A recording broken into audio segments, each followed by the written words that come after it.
Musik kontemporer. 1. Definisi. Berdasarkan etimologi, kontemporer berasal dari ko dan tempo. Ko artinya bersama dan tempo artinya waktu. Jadi musik kontemporer dapat diartikan sebagai musik yang berjalan bersama dengan waktu. Sejarah musik kontemporer. Musik kontemporer telah dikenal sejak abad ke-19. Tokoh pertama yang dikenal telah memiliki nilai-nilai kontemporer dalam karyanya, yaitu Johann Sebastian Bach. Kemudian, musik kontemporer menjadi sebuah jenis musik yang mandiri dan mulai marak keberadaannya pada abad ke-20. Kemudian, terjadi perubahan tangga nada diatonik yang mempunyai 7 nada menjadi tangga nada duodekatonik yang mempunyai 12 nada. Kemudian, musik tersebut berkembang hingga sangat ini. Bahkan di Indonesia pun musik tersebut berkembang dengan sangat baik. Sejarah singkat musik kontemporer di Indonesia. Musik kontemporer di Indonesia telah dikenal sejak sebelum proklamasi kemerdekaan. Pada saat itu, sang komponis Indonesia, Amir Pasaribu, hendak memperbarui lagu-lagu tradisional Indonesia dengan menambahkan beberapa nada yang terkesan lebih dinamis. Kemudian, musik kontemporer makin meluas sejak diadakannya Pekan Komponis Muda di Taman Ismail Marzuki Jakarta pada tahun 1979. Pada dasarnya, musik kontemporer di Indonesia meniru budaya Barat, akan tetapi yang digunakan yaitu alat musik daerah setempat. Ada pula musik kontemporer kombinasi, yaitu perpaduan antara musik tradisional Indonesia dengan musik Barat.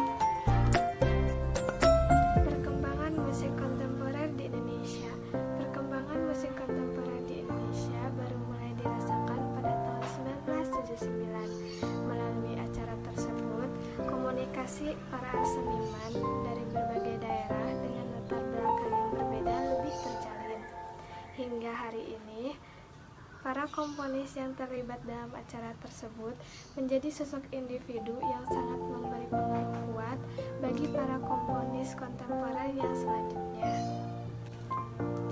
Nama-nama seperti Aloysius, Hari Rusli, Tony Prabowo, Ben Pasaribu, Yusbar Jailani, Inyo Manwida, Otto Siddharta, dan lain-lain merupakan komponis kontemporer yang ciri karyanya nyaris mustahil dikategorikan secara konvensional. Puncaknya, musik kontemporer tak lagi menjelaskan ciri-ciri latar belakang tradisi budayanya, melainkan meskipun sumber-sumber tradisi itu masih terasa lekat, namun sifat dan pemikiran individulah yang paling penting sebagai landasan proses berkreasi musik kontemporer. Sifat dan pemikiran tersebut tercermin seperti yang telah dikatakan komponis kontemporer Iwayan Sadra, yaitu kini tak zamannya lagi membuat generalisasi bahwa aspirasi musikal masyarakat adalah satu. Dengan kata lain, ia bukan milik kebudayaan yang dikategorikan secara umum, melainkan milik pribadi orang per orang. Perkembangan musik kontemporer di daerah-daerah. Mengintip perkembangan musik kontemporer di daerah Sunda tampaknya agak lambat. Selain apresiasi masyarakat Sunda yang kurang, para komponisnya yang relatif sedikit, juga dukungan pemerintah setempat atau sponsor-sponsor untuk menggelar acara tersebut juga sangat kurang. Misalnya di Yogyakarta, mereka secara konsisten selama belasan tahun berhasil menggelar Yogyakarta Gamelan Festival yang di dalamnya banyak musik kontemporer yang ditampilkan. Pada tahun 2007 dan 2008, Kota Solo menggelar acara SIOM Solo International Ethnic Music yang di dalamnya banyak karya-karya musik kontemporer yang ditampilkan dengan dihadiri kurang lebih 50.000 penonton. Selain itu, masih ada Festival World Music dengan tajuk Hitam Putih di Riau dan Festival Gong Kebiar di Bali. Acara-acara tersebut rutin dilakukan bukan sekedar ritual atau mencari keuntungan. Seperti yang dibilang Hari Rusli, musik kontemporer merupakan seni yang merugi akan tetapi melaba dalam tata nilai. Sebenarnya, Ada banyak komponis kontemporer Sunda yang cukup potensial. Salah satunya komponis pertama Nano S, yang meski aktivitasnya cenderung sebagai penulis lagu, namun beberapa karyanya seperti Sangkuriang dan Warna memberi nafas baru dalam pengembangan musik Sunda.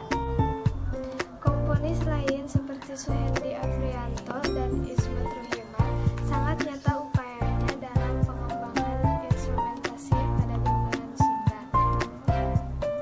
Dodong Qodir yang cukup konsisten dalam pengembangan aspek organologi dalam komposisi karyanya.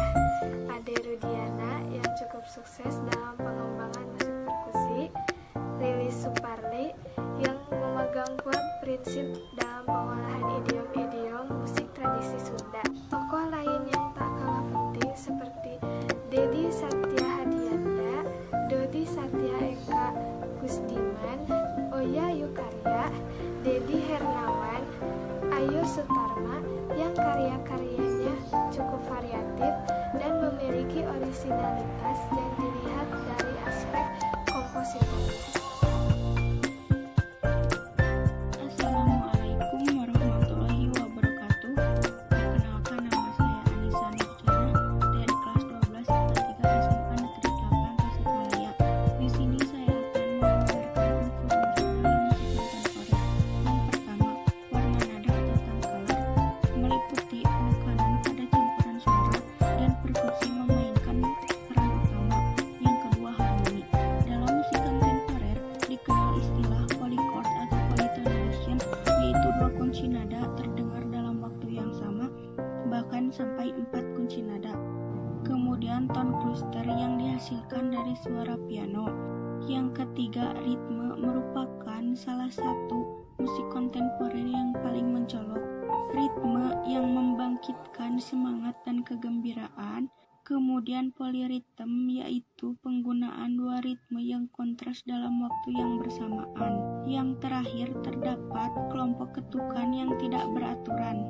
Yang keempat, melodi, memiliki rango yang sangat lebar atau besar dan menggunakan tangga nada 2 dekatonik, 12 nada kromatik tanpa tone center atau nada dasar.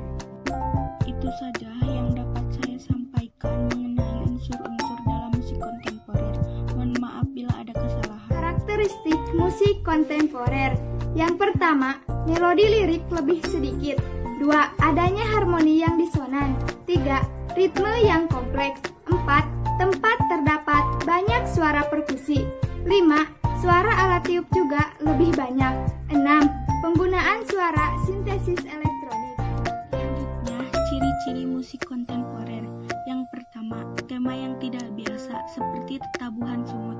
Yang kedua, instrumentasi yang tidak terbatas pada alat musik saja, tetapi benda apapun bisa dijadikan alat musik asal menghasilkan bunyi.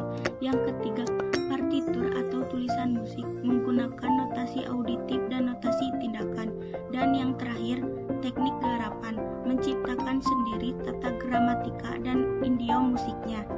Sekian dari saya, mohon maaf bila ada kesalahan. Wassalamualaikum warahmatullahi wabarakatuh. 6. Fungsi mengembangkan jenis musik baru baik yang berakar dari tradisional ataupun tidak. Gaya bermusik komponis sebagai bentuk ditemukan dan berkembangnya musik gramatika, suatu bukti bahwa sumber bunyi dapat diolah menjadi musik.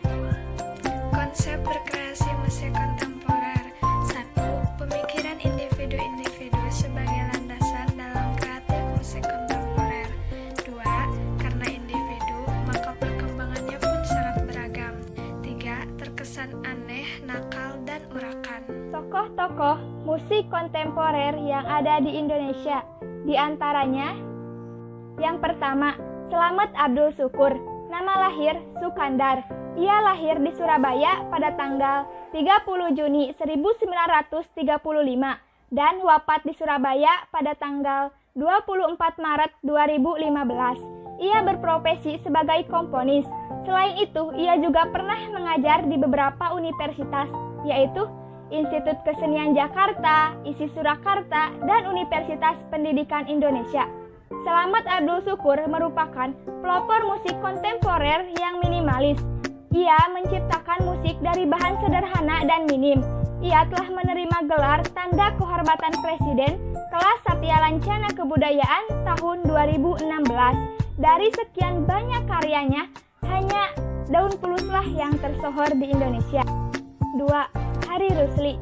Nama lahir Zauhar Zaharsah Fahrudin Rusli.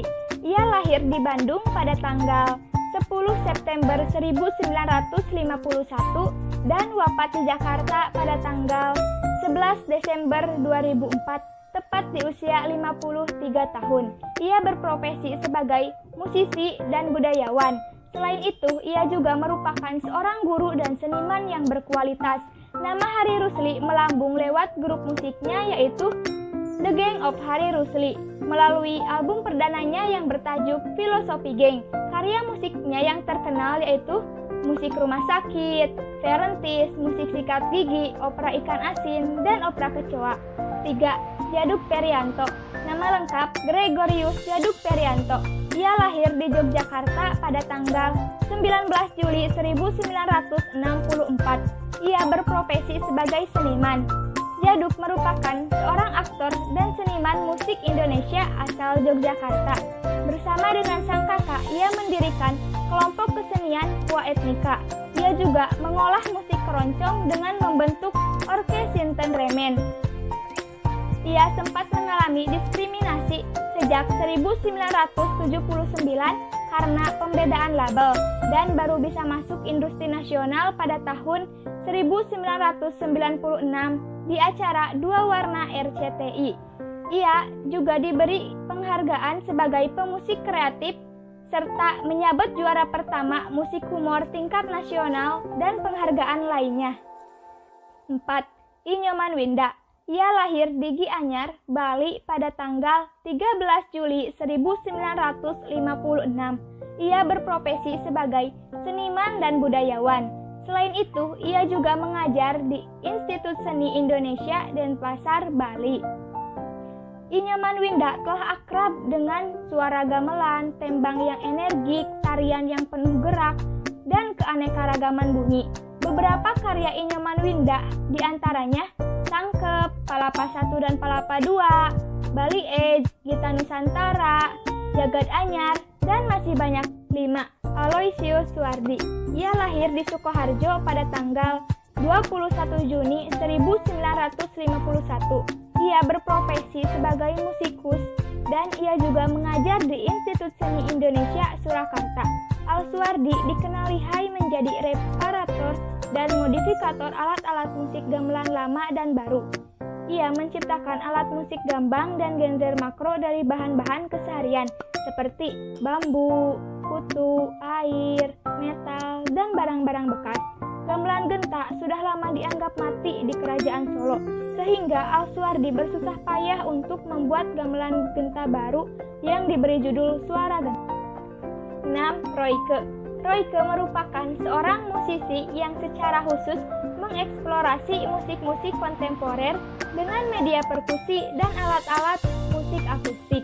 Ia tampilkan komposisi dengan kendang, drum akustik, serta petikan gitar dengan komposisi yang terkesan klasikal. 7. Paul Gutama Soegidjo. Ia lahir di Yogyakarta pada tanggal 29 Januari 1934 dan wafat di Jerman pada tanggal 8 Januari 2019. Paul mengawali karirnya sebagai komponis musik kontemporer ketika ia masih berada di Jerman untuk kuliah. Ia menciptakan beberapa karya dari gamelan dalam satu periode dengan memberi nama musik leluhur bara. Sesudah itu, ia membuat komposisi musik untuk pemusik tunggal yang diberi judul Timbunan Rasa. 8. Jomped. Secara khusus, musik kontemporer Jomped menampakkan komposisi musik dari proses kreatifnya dan proses pencariannya dalam mengeksplorasi media komputer. Musik yang terkesan tak lazim ini lebih mengarah pada bentukan musik elektronis dipadukan dengan efek cahaya yang menimbulkan nuansa futuristik.